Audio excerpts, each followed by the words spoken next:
Hello guys, welcome back to my class 12 journey. और आज हम लोग देखेंगे कम्युलेटिव प्रेफरेंस शेयर कितने प्रकार के होते हैं। Cumulative preference share, non cumulative preference share, convertible preference share, redeemable preference share, irredeemable preference share और participating preference share, non participating preference share. Day 50। Cumulative preference share किसे कहते हैं?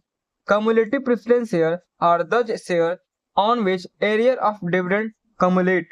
If in any year the company does not earn sufficient profit, dividend on prepared share or sale not be paid in the year, such unpaid dividend is traded as arrear.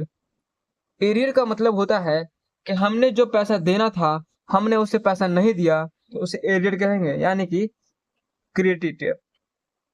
समझो, cumulative preference share क्या कहता है?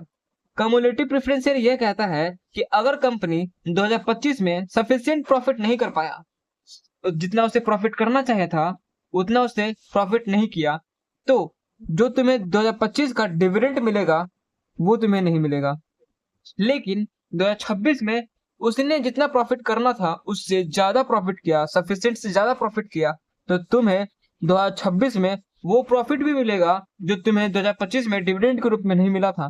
यानी कि 2025 का और 2026 का दोनों को ऐड कर कर डिविडेंड मिलेगा 100 रुपए। मान लो 10% के रूप से देखें तो। दूसरा, नॉन कम्युलेटिव प्रेफरेंस शेयर। बस इतना याद रखना कि जस्ट इसके उल्टा रहेगा, कम्युलेटिव प्रेफरेंस शेयर के उल्टा।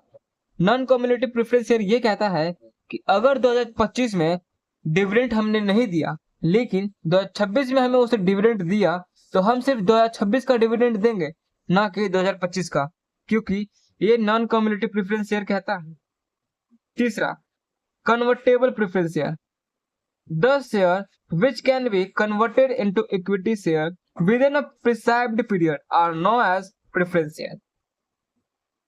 कन्वर्टेबल प्रेफरेंस शेयर क्या कहता है?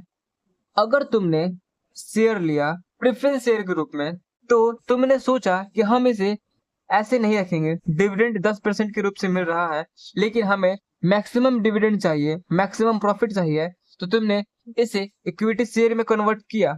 लेकिन इक्विटी शेयर कन्वर्ट करने का पीरियड होता है जिसमें अलग अलग कंपनी के पास अलग अलग प्रिस्क्राइब्ड डेट होता है।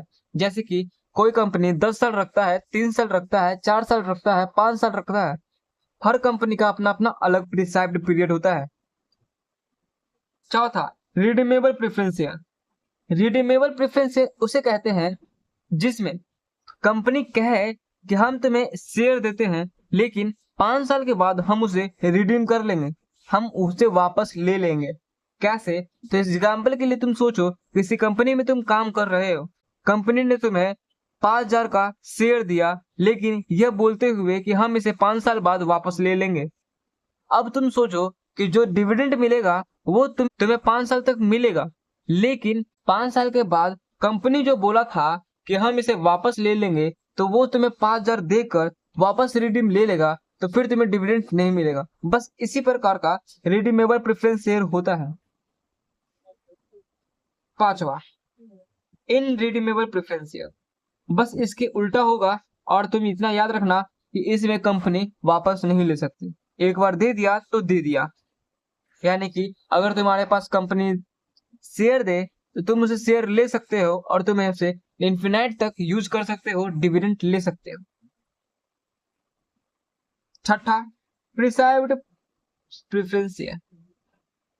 छठा, participating preference share. Participating preference share are those shares on which shareholder have right to particular in the surplus profit in additional to the fixed dividend share।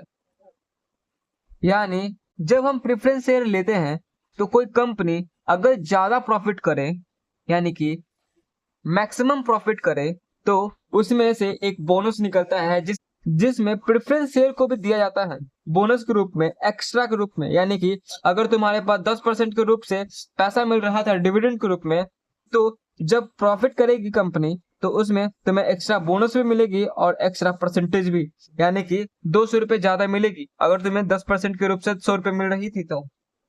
और नॉन प्रेफरेंस शेयर में और non participating share में यह कहता है कि इसमें अगर प्रॉफिट हुआ कंपनी को तो तुम्हें कुछ चेंज नहीं होगा, यानी कि तुम्हें 10 के 10% ही मिलेगा और भी हमेशा। और ये एओए का अप्रूवल चाहिए होता है और सेबी का भी। अगर तुम्हें पार्टिसिपेटिंग प्रेफरेंस शेयर में एक्स्ट्रा बोनस भी देना है और कुछ और भी देना है तो उसमें एओए और सेबी का अप्रूवल कंपलसरी होता है। तो गाइस आज हम लोग ने इतना ही देखा और कल हम लोग देखेंगे जनरल एंट्री किसे कहते हैं, जनरल एंट्री कैसे बनता है।